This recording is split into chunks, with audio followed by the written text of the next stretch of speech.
오직 예수님, 예수 그리스도의 은혜와 평강이 여러분의 영육간에 가정에 하시는 일에 충만하시기를 축원드립니다. 여러분은 이 기독교, 우리 기독교 또는 우리 예수 믿는 사람들과 국가 권력의 관계에 대해서 생각해 보셨습니까? 국가 권력. 그러니까 이 성경의 오늘 본문에 보면요. 1장 13장, 로마서 13장 1, 2절에 보면은 국가 권력에 복종하라. 그것도 철저히 복종하라. 하나님께로부터 나지 않는 권력이 없다. 이렇게 말하죠. 예, 그래서 성경은 과연 권세와 또 이 크리스찬 우리 이 기독교와의 관계, 우리 기독교인과 국가의 권세에 대해서 어떻게 이야기하는지 한번 살펴보도록 하겠습니다. 먼저 13장 1절 2절을 한번 제가 읽어볼게요. 각 사람은 위에 있는 권세들에게 복종하라. 권세는 하나님으로부터 나지 않음이 없나니 모든 권세는 다 하나님께서 정하신 바라. 그러므로 권세를 거스르는 자는 하나님의 명을 거스름이니 거스르는 자들은 심판을 자취하리라 라고 말씀하고 있습니다. 그래서 1절, 2절만 보면 어떻게 됩니까? 모든 권세는 말하자면 국가의 공권력을 얘기를 합니다. 모든 권세는 하나님께서 정하시고 하나님께서 주신 것이다. 허락하신 것이다. 그렇기 때문에 우리 모두들은 누굽니까? 예수 믿는 사람들이죠. 당연히 그 권세에 복종해야 된다라고 이야기를 하고 있습니다. 그런데 계속 3절에서 쭉 이어지는 구절들을 읽어보면은 이 권세, 지금 우리가 복종해야 되는 권세가 어떤 권세인지를 분명하게 말하고 있습니다. 자, 3절 한번 볼게요. 다스리는 자들은 선한 일에 대하여 두려움이 되지 않고 악한 일에 대하여 되나니 내가 권세를 두려워하지 아니하리느냐? 선을 행하라. 그리하면 그에게 칭찬을 받으리라. 자, 우선 3절에 뭐라고 이야기하고 있냐면요. 우리가 복종해야 될 하나님께서 낸 그 모든 권세, 그 권세는 어떠한 성질을 가지고 있느냐, 특징을 가지고 있느냐를 보여줍니다. 어떤 특징을 가지고 있습니까? 첫 번째로 다스리는 자들은 선한 일에 대하여 두려움이 되지 않고 악한 일에 대하여 두려움이 된다. 이런 특징을 가지고 있어요. 다시 말해서 우리가 선한 일을 하면은 권세는 전혀 우리의 두려움의 대상이 되지 않는다라는 거예요. 다만 우리가 악한 일을 할 때 그 권세가 우리의 두려움의 대상이 된다라고 얘기를 합니다. 첫 번째 조건이 뭡니까? 바로 우리가 복종해야 될 하나님께서 정하신 이 권세의 특징은 첫째, 우리가 선한 일을 할 때 전혀 두려움이 되지 않고 악한 일을 할 때에 두려움이 된다라는 그 특징을 가지고 있습니다. 말하자면요, 아주 좋은 권세죠. 그러니까 악인은 벌하고 선한 일을 한 사람은 칭찬하고, 그게 바로 정의거든요. 정의를 실현하는 권세, 국가제도 체제, 얼마나 좋습니까? 예, 참 좋습니다. 그러한 권세가 바로 하나님께서 우리에게 복종을 할지도록 명하신 권세입니다. 또 한번 보십시오. 4절. 두 번째 어떤 특징이 있나? 그는 하나님의 사역자가 되어 내게 선을 베푸는 자니라. 그러나 내가 악을 행하거든 두려워하라. 그가 공연히 칼을 가지지 아니하였으니 곧 하나님의 사역자가 되어 악을 행하는 자에게 진노하심을 따라 보호하는 자니라. 자, 이런 또 특징이 있습니다. 하나님을 대신한다라는 겁니다. 하나님을 대신해서 뭐랍니까? 하나님은 공의의 하나님, 정의의 하나님이죠. 그러니까 특별히 이 국가 권세, 공권력이 행하는 것은 뭐냐면은 이 하나님을 대신하여 불의를 행하는 자에게 응당한 벌을 내리고 정말 이 선의를 행하는 자에게는 칭찬하는 그러한 일을 한다는 겁니다. 다시 말해서 하나님을 대신해서 일하는 일꾼이라는 거예요. 자, 하나님을 대신해서 일하는 일꾼이 무엇을 말합니까? 하나님의 말씀대로 일하는 일꾼입니다. 당연하지 않습니까? 그래서 여기에도 똑같습니다. 하나님의 사역자로서 역할을 한다. 당연히 하나님의 사역자라는 것은 성경적 진리를 실현하는 그러한 사역자를 이야기를 합니다. 그렇다고 해서 성경의 모든 말씀이 이 오늘날 이 사회에서 적용되어야 된다는 건 아닙니다. 다른 종교와도 관계가 있고 또 다른 생각을 가진 사람과도 관계가 있기 때문에 일정한 범위 안에서 이걸 이야기를 하는데 어찌됐든 성경에서 말하는 우리가 복종해야 될 그 권세는 또 특징이 뭐냐? 바로 하나님의 사역자, 하나님을 대신해서 하나님의 말씀을 실현시키는 대행자라는 겁니다. 또 그러한 특징이 있습니다. 또 한번 보세요. 어떤 특징이 있냐면은 6절 너희가 조세를 바치는 것도 이로 말미암음이라. 그들이 하나님의 일꾼이 되어 바로 이 일에 항상 힘쓰느니라. 이게 뭡니까? 위에 말한 선한 일을 한 사람, 악한 일을 한 사람에 대해서 하나님을 대신해서 하는 이 모든 일들, 한마디로 정의를 실현하는 거죠. 이 정의를 실현하는 일에 항상 힘쓰는 것. 한 번만 힘쓰고 그 다음부터 내버려 두는 것이 아니고 항상 이 하나님의 정의를 실현하는 일에 힘쓰는 집단이라는 거예요. 그러한 권세에 대해서 성경은 우리에게 뭐라고 말하고 있습니까? 바로 이것은 하나님이 예정하시고 내신 권세니 우리는 반드시 복종하라고 이야기를 합니다. 또 어떤 분들은 이렇게 이야기를 할 거예요. 위에 있는 권세들에게 복종하라. 권세는 하나님으로부터 나지 않음이 없나니 모든 권세는 다 하나님께서 정하신 바라. 그러니까 모든 권세지 않느냐. 그렇기 때문에 모든 권세에 대해서 우리가 복종해야 되지 않느냐. 또 이렇게 반문하는 분도 있을 겁니다. 자, 그래서 오늘 또 같이 보기로 같이 본 성경 구절 에베소서 6장 10절, 13절 한번 보시기 바랍니다. 자, 제가 읽을게요. 10절 끝으로 너희가 주 안에서와 그 힘의 능력으로 강건하여지고 마귀의 관계를 능히 대적하기 위하여 하나님의 전신갑주를 입어라. 우리의 실험, 우리의 싸움의 대상이죠. 우리의 실험은 혈과 육을 상대하는 것이 아니요. 이때 혈과 육은 뭐냐면요, 사람이라는 거예요. 사람을 상대하는 것이 아니다. 그럼 뭐를 상대합니까? 자, 보시면은 통치자들과 권세들과 이렇게 나옵니다. 여기 나오는 권세들과 조금 전에 우리가 로마서 13장 1절에서 읽은 권세가 똑같은 원어가 똑같습니다.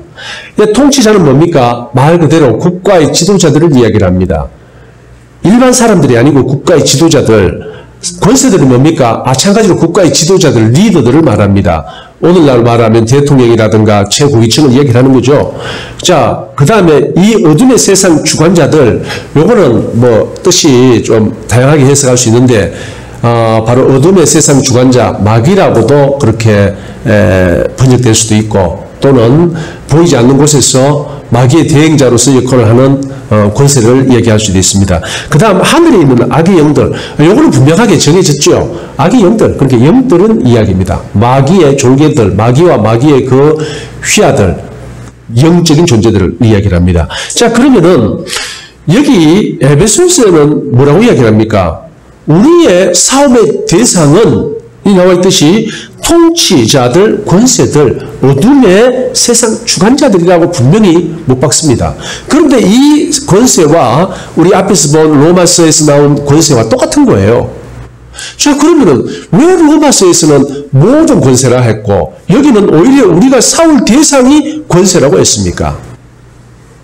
바로 이게 뭐냐면요. 그러니까 이게 뭐냐면은 모든 권세가 아니고요. 제한된 권세입니다. 제한된 권세. 어떤 권세요?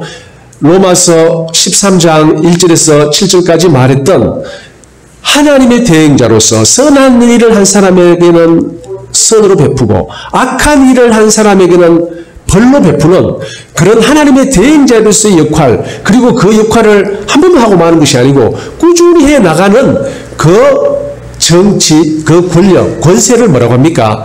그게 바로 우리가 복종해야 될 권세라는 겁니다. 오늘 에베소서 6장 10절 이하의 말씀과 연결해 보면은 바로 딱 그렇게 우리가 이해할 수 있는 겁니다. 그런데 이 권세들도 누가 있습니까? 하늘에 있는 악한 영들로부터 영향받은 어둠의 세력, 어둠의 세상의 주관자들, 그들의 지배를 받는 이 권세들, 통치자들은 어떻게 됩니까? 우리의 싸울 대상이라고 성경은 분명히 말하고 있습니다. 바로 이렇습니다. 성경은 무조건 복종하라 하지 않습니다.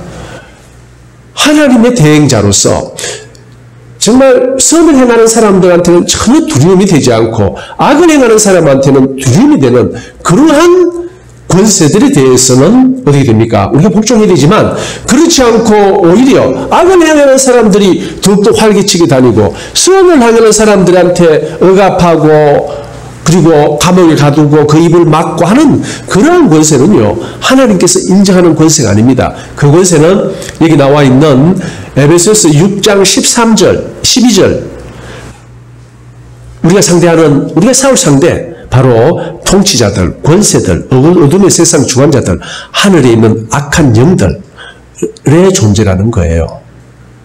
자, 그러면은 한번 생각해 보십시오. 로마서를 왜 그러면 그렇게 썼을까? 로마서에는 왜 그렇게 썼을까?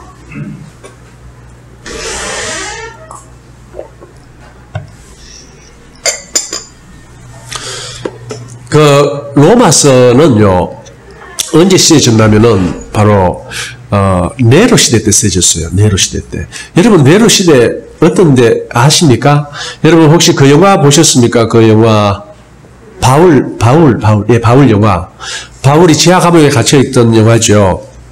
그 영화에 보면은 사람을 어떻게 합니까? 이 사람을 불태우는데 이 사람의 기름을 칠해가지고 묶어놓고 불을 지릅니다. 그래서 밤에 횃불로 사용하는 거예요. 그러니까 그렇게 죽이는 거죠. 사용하는 방법이에요. 그리고 이 원형 경기장에 갖다 놓고 이 사자의 먹이로 주고, 그게 언제입니까? 그게 바로 그 네로 시대예요. 그런데 이 편지가 지금 어디로 가는 편지입니까? 로마로 가는 편지예요. 고린도에서 로마로 보내는 편지입니다. 여러분 한번 생각해 보십시오. 지금 이 식민지, 유대인들이 주로 믿는 이 사람들, 물론 로마에 있는 사람들은 유대인들이 아닌 이방인들도 많은데, 어찌됐든 이 신생 종교에서 이렇게 에베소에 쓰듯이 우리의 적은 통치자들과 권세자들이다 이렇게 말할 수 있겠습니까? 바로 다 죽여버립니다. 그러니까 어떻게 했어요? 앞에는 그렇게 해놓고 뒤에 그 우리가 복종해야 될 권세, 권력을 소개하는 겁니다. 제안하는 겁니다. 우리가 복종해야 될 권세가 이런 것이라는 그런 식으로 씁니다. 만약에 그것 없이 바로 써버리면 왜 될까요? 그 편지, 로마로 가는 편지인데 그 편지가 혹시 그 로마 집권자들한테, 통치자들한테 빠져가면은 어떻게 될까요? 뭐 볼 거 없죠. 이 반란 세력이다. 예수 이름을 부르는 모든 자들은 다 우리 로마 제국에서 없애버리라. 바로 명령이 떨어질 겁니다. 그렇지 않아도 이 지금 죽이려고 혈안이 되어 있는 이 피해자들인데요. 그렇게 이해하시면 됩니다. 그러니까 그 시대적 상황이 그래요. 그런데 이 두 번째 편지 쓸 때는 어디로 보내는 편지입니까? 에베소로 보내는 편지입니다. 에베소가 어딘지 아시죠? 터키에 있습니다. 로마가 있고, 로마를 지나서 이탈리아가 있죠. 그죠? 이탈리아가 아니고 로마가 있고 그리스가 있죠. 그리스 또 지나오면은 바로 터키가 있습니다. 그래서 결국 성경은 무엇을 말하느냐? 뭐 여기에서는 뭐 구체적으로 이야기하지 않지만 성경은 우리에게 참으로 우리가 복종해야 될 권세의 특징에 대해서 정확하게 이야기하고 있습니다. 그리고 에베소에서는 오히려 이 악한 정권에 대해서 우리가 싸울 대상이라고 이야기를 하고 있습니다. 물론 싸움의 방법은 뭐냐면요, 말씀으로 싸웁니다. 말씀과 성령으로 싸우지요. 자, 오늘날 우리가 살아가는 이때에 여러분들 이 TV를 보세요. 저는 TV 안 본 지가 오래됐습니다. 그런데 이 TV 뉴스가 어떠냐면요, 보통 사람은 봐가 몰라요. 뭘 모르느냐? 그 뉴스에 대해서 정확하게 알고 있으면은 그 뉴스를 할 때, 이게 어느 부분에서 문제가 있다라는 걸 알아요. 그런데 그것을 모르는 사람들은요, 이 뉴스가 잘 됐는지 잘못됐는지 몰라요. 9시나 8시나, 그 유명한 사람들이 나와서 이쁘고 잘생기고 똑똑한 사람들이 그 메인 뉴스에 나와가지고 뭐랍니까? 말합니다. 그러면은 사람들이 대부분 믿지요. 그런데 자세히 보면요, 대부분 속이는 거예요. 어떻게 속이느냐? 정보를 왜곡하는 것이 아니고, 왜곡하면 왜 됩니까? 바로 속이는 게 편하죠. 했는데 안 했다, 안 했는데 했다 하면은 바로 속이는 게 편하지 않습니까? 어떻게 속이냐면은 한 가지를 빼버립니다. 한 가지를 빼버림으로써 속이는 거예요. 그러니까 이걸 몰라요. 누가 압니까? 그 사실에 대해서 정확히 알고 있는 사람만 알아요. 제가 전에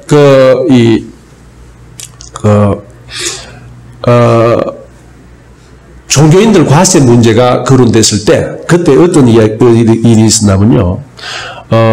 이 기독교인이 그러니까 개신교가 불공평하다 그랬어요. 종교인 과세 문제에 대해서 불공평하다. 그걸 SBS에서 이제 메인 뉴스에서 하는 걸 봤어요. 그래 이렇게 말합니다. 불공평하다는데 개신교가 정말 불공평합니까? 이래 물어요. 이래 물으니까 이제 기자가 나와가지고 얘기하는 거예요. 지금 현 상황을 이야기합니다. 어떻게 얘기하냐면 이렇게 얘기합니다. 지금 이제 수입 항목이 있지 않습니까? 말하자면 목사가 뭐 여러 가지 수입 항목이 있습니다. 뭐 예를 들어서 교회에서 뭐 김장비를 받는다, 도세비를 받는다, 뭐 그런 거 받지 않습니까? 사리비 빼놓고 그러면은 모든 수입 항목을 잡는 거예요. 그게 37가지가 돼요. 그런데 이 개신교 목사한테는 그 중에서 32가지를 과세 항목으로 잡아요. 37가지인가 중에서 제가 지금은 정확히 기억 못 하는데 32가지인가 과세 항목으로 잡아요. 그러면 천주교는 30몇 가지예요. 수입 항목이. 그런데 과세 항목이 뭐 20몇 가지가 돼요. 그럼 불교는 수입 항목이 32가지가 그래요. 그런데 과세 항목을 뭐 8가지가 잡아요. 그래서 개신교에서 그때 그것을 불공평하다. 왜 수입 항목이야 다를 수 있죠. 수입 구조가 다르니까 다를 수 있지만 왜 이렇게 너무 차별나게 차이나게 세금을 부과하느냐. 이제 불평등하다 이렇게 주장을 했어요. 주장을 하니까 이제 거기서 불평등하다 하니까 정말 불평등합니까 하니까 거기에서 이제 그 리포터 기자가 나와 하는 말 무슨 말 하나 뭐 딴 거 얘기하나 얼굴이에요.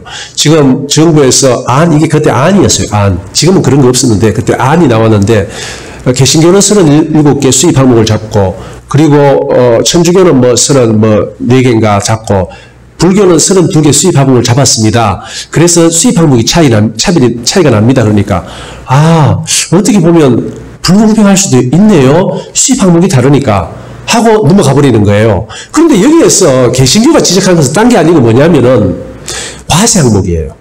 37개 중에 32개 잡고 35개 중에 뭐 10몇 개 잡고 32개 중에 8개인가 잡고 이걸 비판한 거예요.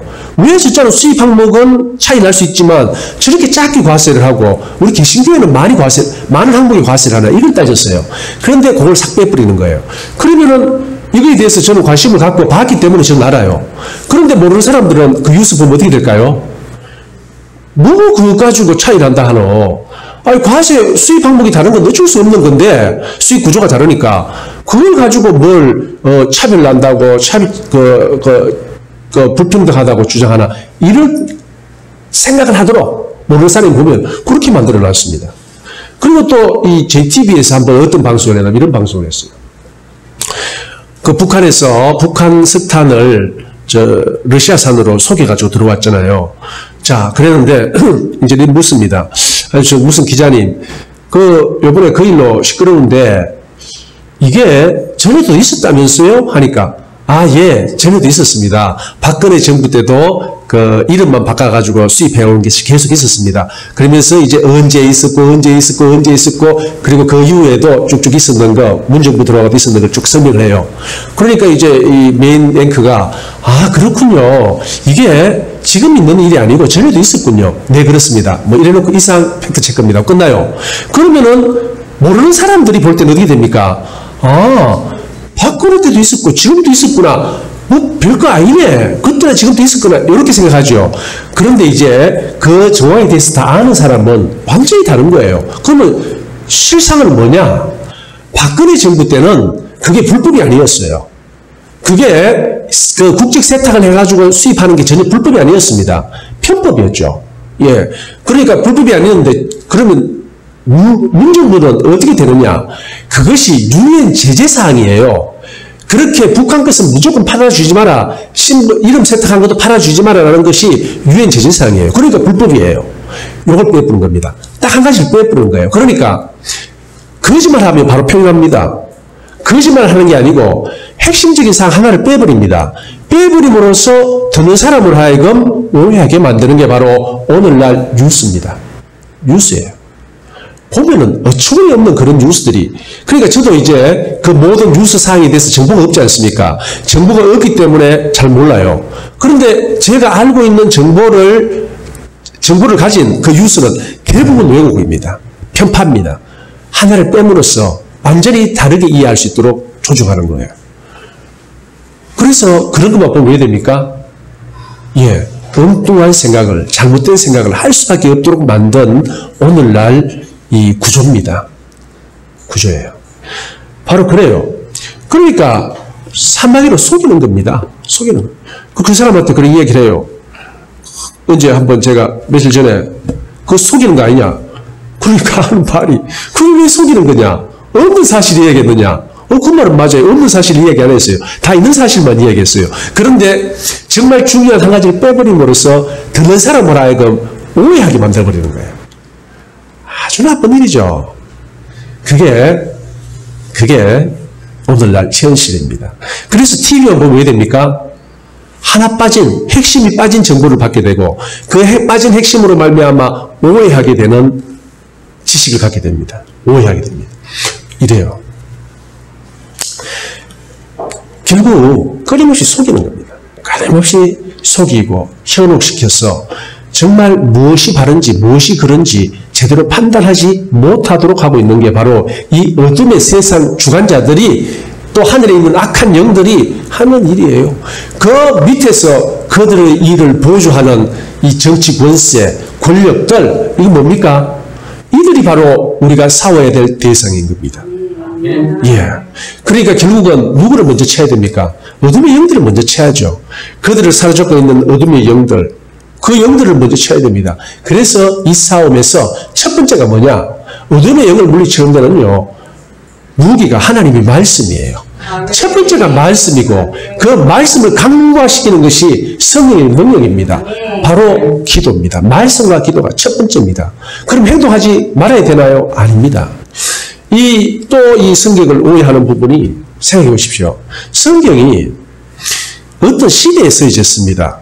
그러니까 그 시대의 어떤 시대적 배경을 포함하고 쓰여졌어요. 시대와 동떨어지게 얘기를 할 수 없습니다. 물론 진리의 핵심적인 것은 우리가 타협할 수 없지만, 그러니까 이때는요, 기독교가 어땠습니까? 소수였어요. 매우 소수였어요. 그리고 핍박의 대상이었어요. 무슨 말을 할 수 있겠습니까? 말 한마디도 잘못하고 그 정부에 반하는 말을 조금이라도 했다면 바로 핍박이 들어올 텐데요. 자, 그러면은 기독교가 이제 그 기독교가 아니고 기독교의 모태가 된 유대교가 이러지 않을 때가 있었어요. 언제요? 예. 그 남부 왕조 때 그들의 주권을 가지고 여호와를 신앙할 때가 있었습니다. 특히 북쪽은 문제가 많지만 남쪽은 여호와 신앙했어요. 그리고 북쪽도 마찬가지로 왕이 잘못할 때 하나님께서 어떻게 개입하셨습니까? 그것이 바로 그 열왕기 상하 이야기고요. 역대 상하 이야기입니다. 거기 보면 잘 나와 있습니다. 주권을 가진 하나님께서 개입하셨어요. 누구를 통해서요? 그분의 선지자들 또는 군대를 동원해서 그 다 하나님 원하신 대로 바꿔나갔어요. 바로 그게 역사입니다. 그러면 오늘날 손 놓고 가만히 있으라고요? 첫 번째가 기도와 말씀인데, 기도와 말씀만 하라고 가만히 있으라고? 아닙니다. 우리는 지금 로마 시대 같은 시대를 살고 있는 것이 아니고요, 남유다 같은 시대를 살고 있습니다. 왜요? 나라의 주인이 우리잖아요. 대한민국의 주권은 국민에게 있습니다. 주인이 우리입니다. 그리고 우리가 하는 이 일을 법으로 보장하고 있어요. 헌법이 우리의 일을 보장하고 있습니다. 헌법이 보장한다니까 잘 모르겠죠. 하여튼 그렇습니다. 그래서 어떻게 해서든지 이 헌법에서 뭐를 빼려 하려면 자유를 빼려고 하는 겁니다. 자유. 저번 2018년도 헌법 개정할 때 가장 먼저 건드린 게 자유예요. 그래서 이제 헌법 개정 그 위원회에서 대변인이 나와가지고 뭐라 했냐면은, 요번 이제 새로 개정할 헌법은 자유를 뺀다. 왜 자유를 빼느냐? 더 많은, 더 다양한 민주주의를 수용하기 위해서 자유를 뺀다 그랬어요. 그러니까, 99%가 지금 비난하는 댓글이 달린 거예요. 그러니까 3시간 만에 실수였다 하고 발뺌하는 거예요. 실수가 어디 있습니까? 기획까지, 목적까지 다 이야기해놓고 실수라고 발뺌하는 거예요. 자, 그랬습니다. 그런데 아직 우리 헌법에 뭐가 있습니까? 자유가 헌법 전문가, 헌법 4조, 통일도 자유통일입니다. 지금 남북 연방제 통일을 하자 하잖아요. 못합니다. 왜 못해요? 대한민국의 통일은 자유로만, 자유민주주의 질서에서만 통일될 수 있도록 헌법에 못 박아놨어요. 그래서 만약에 연방제 통일을 하려면 어떻게 되느냐? 헌법을 바꿔야 됩니다. 헌법을. 헌법에서 뭐 빼야 됩니까? 자유를 다 삭제해야 됩니다. 자유를 삭제하지 않으면 안 돼요. 이제 이번 뭐 가을 정기국회 때 지켜봐야겠지만 자유를 빼기는 쉽지 않을 겁니다. 어마어마한 역풍을 맞을 거예요. 예, 바로 이 자유가 우리가 자유롭게 신앙생활을 할 수 있도록 보장하는 바로 그 최후의 보장입니다. 그 자유 때문에 헌법 20조에 뭐가 있냐면은 종교의 자유가 보장되어 있어요. 종교의 자유 중에서 가장 핵심적인 자유가 뭐냐면요. 그러니까 이건 절대는 아니지만 거의 이것을 파괴하기 힘들게, 무너뜨리기 힘들게 한 핵심적인 내용이 뭐냐면 예배의 자유입니다. 옛날에는 꿈도 못 꿨어요. 예배 자유를 건드리는 거. 왜요? 벌떼처럼 일어나가지고 지금 우리 신앙의 본질을 훼손하고 있다면서 더 공격하니까. 하지만 오늘은 왜 됩니까? 오늘은 희한한 세상이 됐어요. 희한한 세상. 천재지변도 아닙니다. 천재지변도 아니에요. 전에 유럽에서는 코로나 대응이 우리 한국하고 달랐죠. 근데 저번에 한번 설계했죠. 영국 총리가 말한 거. 이제 여러분 혹시 아프면은, 혹시 여러분 몸이 불편하면 집에서 일주일 쉬십시오. 그래도 아프면은 911에 연락하지 마십시오. 여러분을 다 수용할 수 없습니다. 우리는 학교, 공공 행사 다 그대로 계획대로 진행합니다. 그리고 어쩌면 사랑하는 사람과 작별할 수도 있습니다. 마음의 준비를 하십시오. 제가 그 전에 설교 한번 했죠. 그리고 그 북유럽들 다 왜 됐습니까? 스웨덴 이런 나라들요. 물론 많이 죽었습니다. 많이 죽었어요. 죽는 사람들의 대부분이 70대 이상이었어요. 다 죽었어요. 많이 죽었어요. 우리나라보다 훨씬 많이 죽었어요. 그런데 지금은 이제 코로나 종식 선언을 하고 있습니다. 우리는요, 이대로 나가면서 코로나 끝없습니다. 그런데 얼마나 좋습니까? 코로나를 가지고 교회 예배를. 그리고 이 코로나로 인해 가지고 교회가 지금 30%가량 줄었어요. 30%. 벌써 몇 달 전에 30% 줄었어요. 한 3달 전에. 그런데 지금은 왜 됐습니까? 지금도 그 추세가 유지되고 있습니다. 만약 코로나로 3단계 격상하고 예배를 금지시키면 왜 됩니까? 온 열말에 50% 이상 줄어들 겁니다. 얼마나 좋습니까? 자유를 가장 추구하는 집단이 바로 이 종교 집단이에요. 왜? 이 종교 집단이 자유가 없으면 이 종교가 존재할 수 없습니다. 가장 민감한 꽃이에요. 이게 가장 말하자면 민감한 잠수함 안에 뭡니까? 그 토끼를 하잖아요. 토끼. 가장 민감한 곳이 바로 이 종교입니다. 자유에 민감한 곳이. 그렇기 때문에 이 종교는 본질적으로 자유를 지키려고 애쓰고 있어요. 그런데 이 자유를 없애려는 쪽은 어떻습니까? 이게 가장 이 종교, 특히 기독교가 가장 문제입니다. 끊임없이 자유를 억압하는 세력에 대해서 반항하니까요. 돈이 문제 아닙니다. 돈이 문제 아니고 기독교를 어떻게든지 억압하고 기독교인 숫자를 줄이는 게 그들의 목적이에요. 돈이 얼마더라도 좋아요. 왜요? 이제 자기들한테 반항하는 세력이 없을 테니까. 참말로 이런 이야기도 좀 TV가 했으면 좋겠는데 그런 이야기 전혀 안 하죠. 어쨌든 우리는 TV를 보면 편향된 정보만 가지고 있습니다. 그렇다고 제가 온전한 정보를 가지고 있다는 말은 아닙니다. 저도 편향되어 있습니다. 하여튼 이렇다는 거예요. 결국 이제 우리는 똑똑해야 됩니다. 우리가 살아가고 있는 세상, 이 세상을 다스리는 이 체제의 본질 뭡니까? 바로 이 오늘 에베소서 6장 11절과 같이 우리의 실험은 혈과 육을 상대하는 것이 아니요 통치자들, 권세들, 이 어둠의 세상 주관자들, 그리고 하늘에 있는 악의 영들, 이들이라는 겁니다. 물론 다 나쁜 건 아닙니다. 아까 로마서 13장에 나와 있듯이 정말 선을 행하는 사람한테는 칭찬하고 악을 행하는 사람들은 벌을 하고 하나님의 사역자가 되어서 하나님의 일을 대신하는 그런 권세, 통치자 우리가 존중하고 인정해야 됩니다. 두려워해야 됩니다. 그리고 그 일에 계속해서 힘쓰는 그러한 통치 권세들은 우리가 당연히 존중하고 인정해야 됩니다. 하지만 그렇지 않는 때는 어떻게 됩니까? 구약에 나와 있듯이 바꿔야 되는 거예요. 그러한 정치 세력을 바꿔야 됩니다. 하나님이 하셨던 방법이 그겁니다. 바꿔버리지 않습니까? 아합을 엘리야의 마지막 사역이 뭡니까? 바꿔버리는 거예요. 바꿔놓는 겁니다. 바로 그렇습니다. 그래서 우리 사랑하는 성도님들, 성경은 과연 권세와 우리 기독교의 관계를 어떻게 얘기하는가 잘 깨달아 아시고 정말 앞으로 살아갈 때에 정말 이 진리에 반하고 하나님의 말씀에 반하는 그러한 세력들에 대해서는 우리가 단호하게 우리의 주장을 펼칠 수 있고 또 행동할 수 있는 주의 백성 다 되시기를 예수님의 이름으로 축원드립니다. 할렐루야. 아버지 하나님 감사합니다. 전능하신 아버지 하나님을 찬양합니다. 아버지 하나님, 참으로 이 모든 권세가 하나님이 허락하신 권세, 바로 선을 행하는 자를 칭찬하고 악을 행하는 자를 징벌함으로 말미암아 정말 악을 행하는 자들이 권세를 두려워할 수 있고 또 그 일에 항상 힘쓰는 하나님이 기뻐하시는 권세와 통치가 될 수 있도록 은혜 위에 은혜를 다하여 주시옵소서. 예수님 이름 받들어 기도드리옵나이다. 아멘.